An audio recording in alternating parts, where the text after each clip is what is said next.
Good afternoon, all. This is Miss Walton. Sorry you had to see my fireplace and all that stuff, but I'm back. So I was just going to kind of go through a few notes on how to create college argumentative paragraphs. Argumentative is supposed to be capitalized. Let's just pretend that it is. Let me just fix that. Oh, that's better. Okay, so anyway, I'm going to show you guys step-by-step process of how to create the type of paragraphs that get good grades on this essay.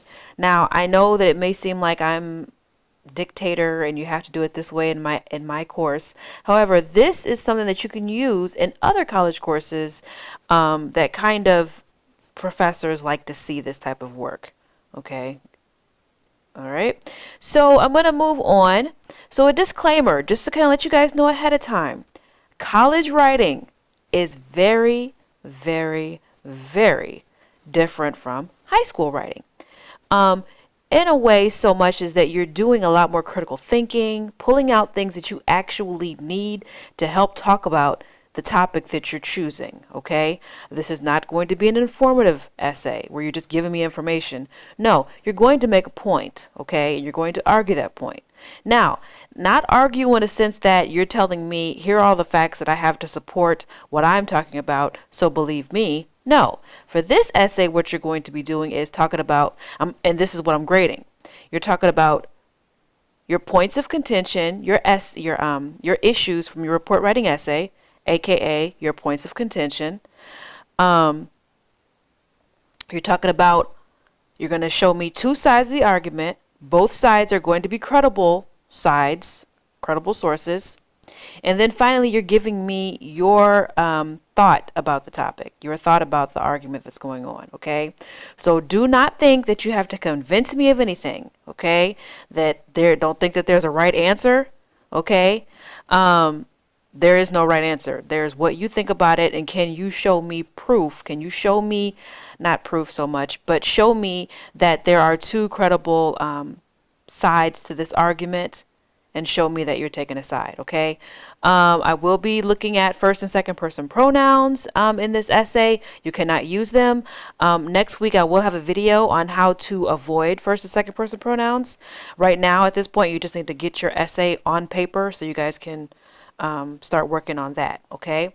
For your body paragraphs, understand that your body paragraphs are going to be kind of directed by a roadmap. That roadmap is a thesis sentence, okay? Some of you guys already have a thesis sentence going for you. That's very good. Others of us, not so much. So I kind of have a little bit, and this is kind of wonky looking, but I do have some formulas that kind of help us think about how to create a thesis sentence. Now, this is something that I've used in other classes, and I feel like it can definitely help you get your point across and help me understand what exactly is your thesis sentence. So our simple thesis sentence formula, and this is, again, trying to get your thoughts on paper. We will change this because you cannot use first person pronouns. Anyway, so we'll talk about that later. So our simple thesis formula is just something as simple as, I believe that this is true because of reasons A, B, C, D. Okay. Now, that's just simple. Okay. You're telling me what you think and for what reasons you think that it's true. Okay. Sorry, I was kind of foggy there. Let me see if I can make this a little bigger. Does it? No, it doesn't. Okay. I guess I have to go here in Zoom. Yay. Okay. Great. All right, so that's our simple thesis formula, okay? Our complex thesis sentence is kind of a little bit more. So what we're going to do is kind of add in a little snippet in before our simple thesis sentence. So for this one, what you're going to do is insert the opposing source side also, okay? So what you're going to say is, while some may believe that blank is not a thing, so the opposing side of what you think, comma, it seems that blank is true because of reasons A, B, C, D. So this first part before the comma is going to be where your opposing source thoughts are going to come in. Then comma, your side. After the comma is the same as a simple thesis.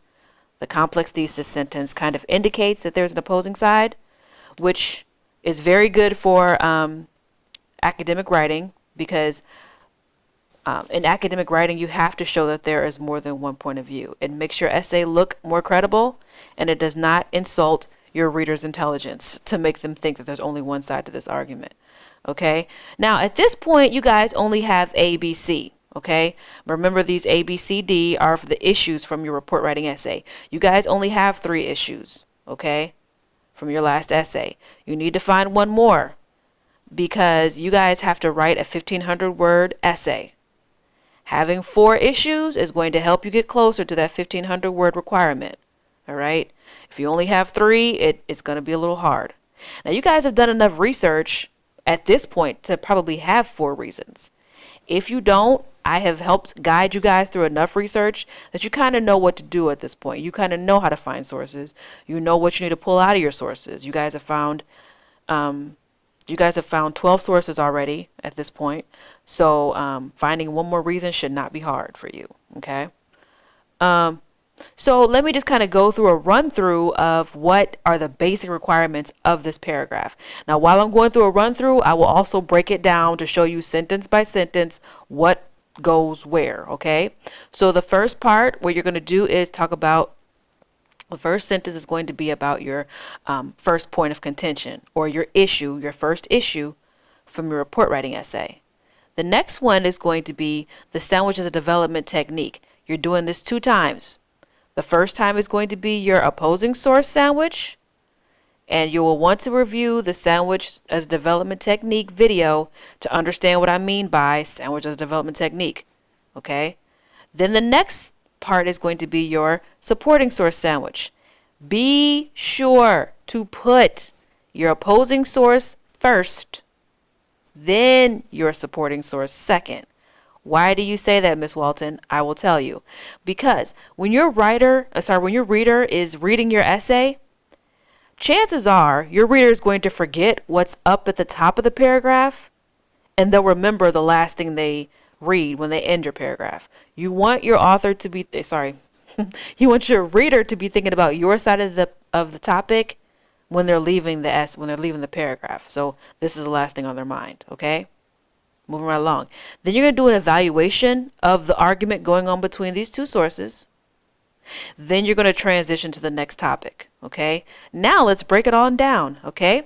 So the first part is going to be your topic sentence. Okay. Now your topic sentence needs to encapsulate the entire paragraph. Okay. So this is the sentence before you ever start quoting anything. Okay. Your topic sentence may look something like this.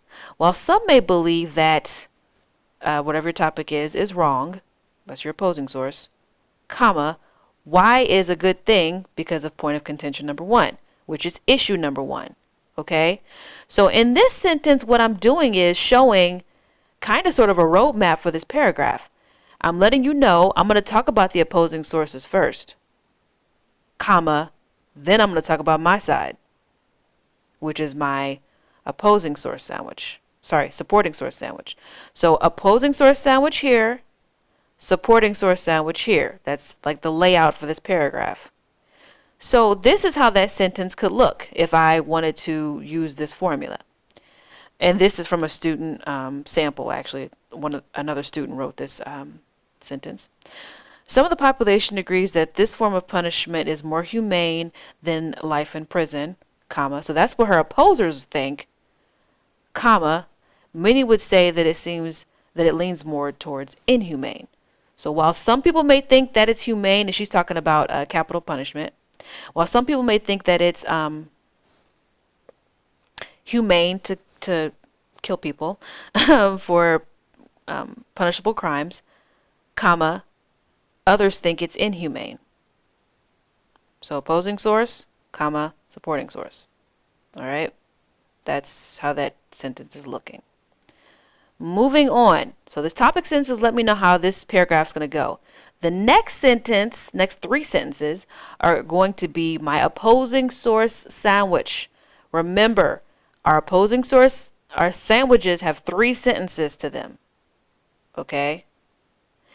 and you're going to do that. Do your opposing source sandwich first. Understand that you have to have 2 sandwiches per paragraph. But your sandwiches need to be talking about the same point of contention. So the same reason, the same issue that you use from your report writing essay. Okay? So the same thing. All right?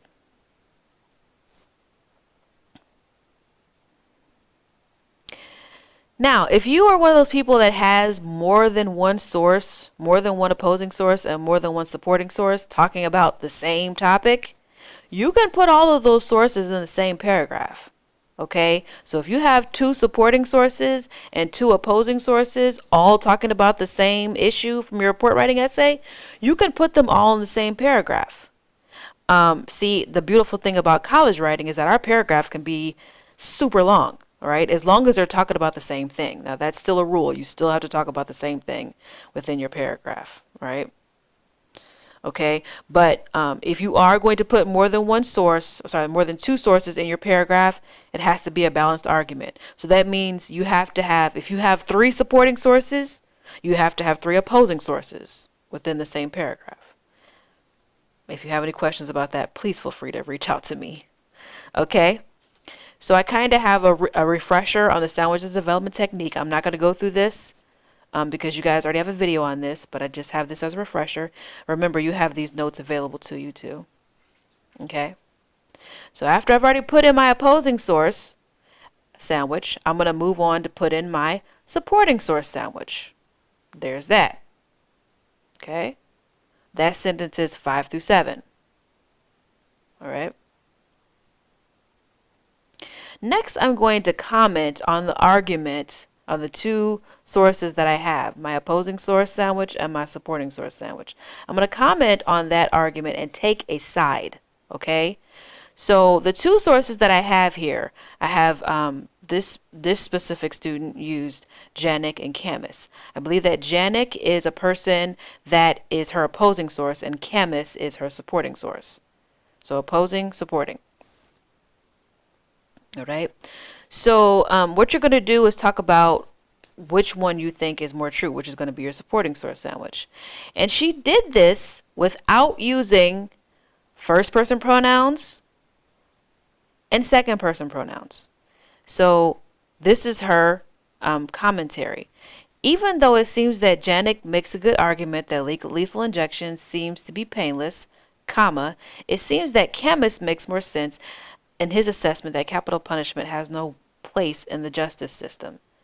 So she's saying, okay, yeah, Janik may have said something, okay, but that's my opposing source, comma, my supporting source says this, okay? Notice she did not say, I think that Janik didn't make any sense when he said this, and I think that Camus is making more sense, and you should agree with me. She didn't say any of that. She just said, while this person said this, comma, this person makes more sense. Now, when she says the makes more sense, this kind of indicates to your reader that she like this is the side that she favors. Okay, so make sure you use evaluation words like makes more sense or seems to be a better argument or something like that when you're indicating your supporting source. Okay, moving right along. Next is our transition to the next paragraph. Every single paragraph has to have this because you need to indicate to your reader, to cue to your reader that you're moving on to a new topic, okay? Now, this is also going to be indicated, this is also going to be directed through your thesis sentence. So, however you listed your issues, however you listed your A, B, C, D that we talked about up there. So, in this paragraph, she talks about A. She's moving on to the B issue. So, even though one of the main issues of the death penalty is that is inhumane, which she talked about in this paragraph, comma, another concerning issue with it is that it can be very expensive. So this was her A, and this is her B, how expensive the death penalty is. Okay? All right, so we did all of that. Now we're going to look at this big, ridiculous paragraph. It's not ridiculous, it's very beautiful. But 9 sentences for this paragraph. Isn't this great? Okay, so here's how this paragraph looks. Am I going to be able to put it all? No, I can't. It's not going to let me. Will it? Yeah, it will. Okay. I'm going to put this all on one page so you guys can see how beautiful it looks and see if I can minimize it. Okay, so this is how her entire paragraph looks. She does all of her steps. So she has her topic sentence here. Her next sentence is her opposing source sandwich. All this right here. And then she skips immediately to her supporting source sandwich. Well, actually, no, she has a transitional sentence here. And then she moves on to her supporting source sandwich. And then at the bottom, she has her transitional sentence. If you follow the steps that I have here, your paragraph can be 9 sentences. Okay? I think this entire paragraph ends up being 2. I don't even know how many. Let's see how many words this is. Word count. Yeah, 239 words. One paragraph. Okay? Now, of course, this can vary if you have more than one source per side, okay? And if you do have more than one source per side, you need to make sure that it's balanced. So if you have 2 supporting sources that are talking about this point of contention, about it being humane or whatever your thing is, then you need to have 2 opposing sources, okay? You can't have 1 opposing source and 3 supporting sources. That's not a balanced argument, okay? All right. So if you guys have any thoughts or questions, please feel free to reach out to me via email. You can text me if you have my number. Remember, we are talking this week about some of these things in your individual student-teacher conferences for this week. Yes. So, and feel free to review this video, and these notes are available to you from now until this essay is due. So you can review this at any time that you need to, okay? So I will see you guys later on this week. Have a good week.